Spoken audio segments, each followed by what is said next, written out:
All right.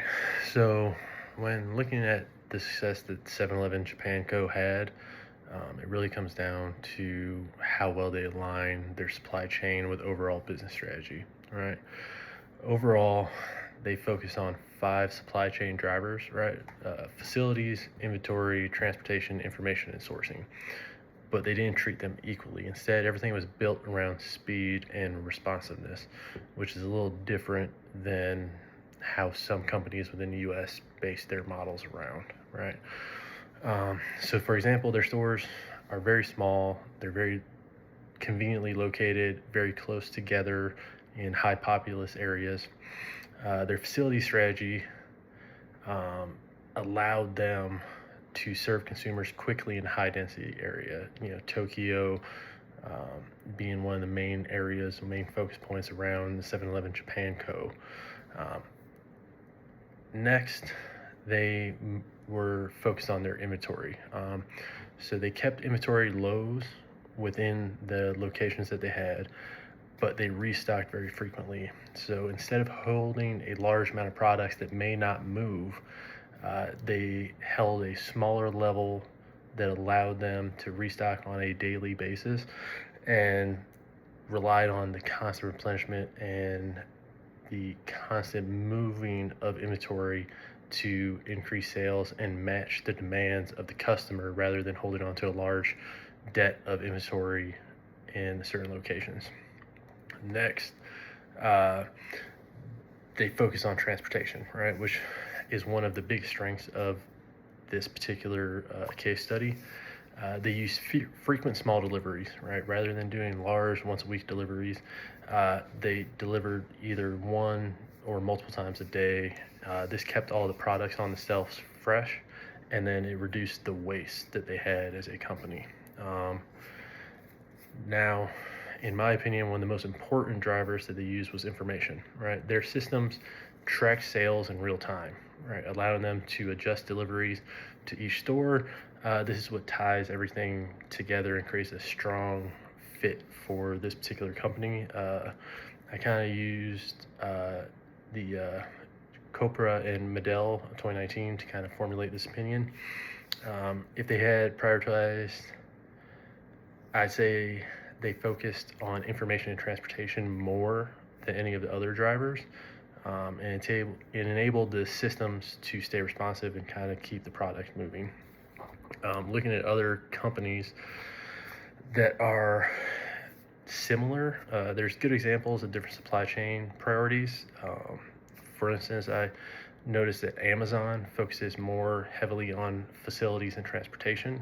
They build a large network of infrastructure in order to facilitate faster delivery times, where Walmart focuses more on inventory and information, right? Using the real-time data and systems like cross-docking to improve the efficiency and inventory that they have on hand for the consumers.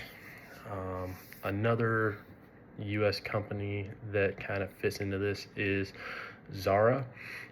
They prioritize responsiveness and information to adapt to the customer trends. Now, while each of these companies have their own advantages, it shows how focusing on specific drivers can create different competitive advantages for a company when they're focusing on the market and what they want to bring to it.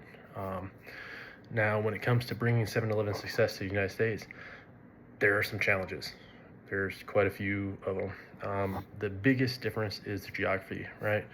Japan is a much smaller, highly dense population compared to the United States.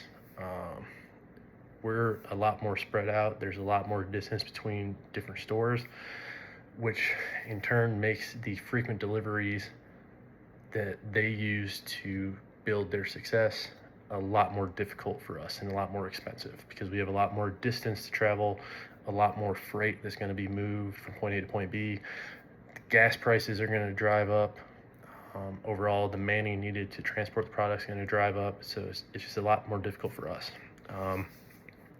So in the United States, 7-Eleven has and needs to adjust by using larger delivery zones and fewer deliveries per day.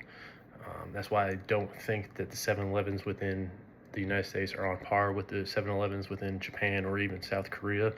I've been in Japan and South Korea both, and their 7-Elevens are much higher quality and much more responsive because of the lack of transportation between the manufacturer and the actual retail location of the 7-Eleven. They would also need to kind of invest more money in data and forecasting within the United States versus Japan. The reason why is Japan, like I said, is a much smaller area, which in turn means that most of the consumers have similar interests and similar products that they want to consume. With the U.S., with much larger footprint, larger geographical range, there's going to be a large variety of different products that need to be stored and produced within the different locations. Northeast is going to focus on different stuff than Texas. Texas is going to focus on different stuff than Seattle.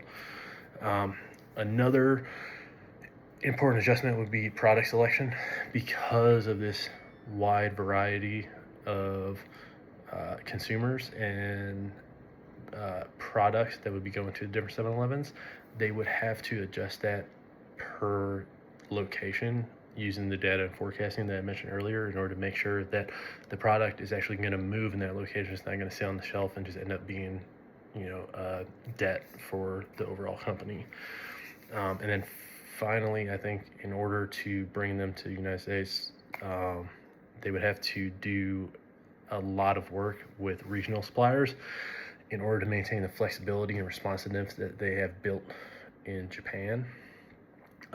Overall, I think that the core idea still works, but aligning the supply chain with the customer needs within the United States is going to be a little bit more difficult, and it's going to be a little bit more challenging.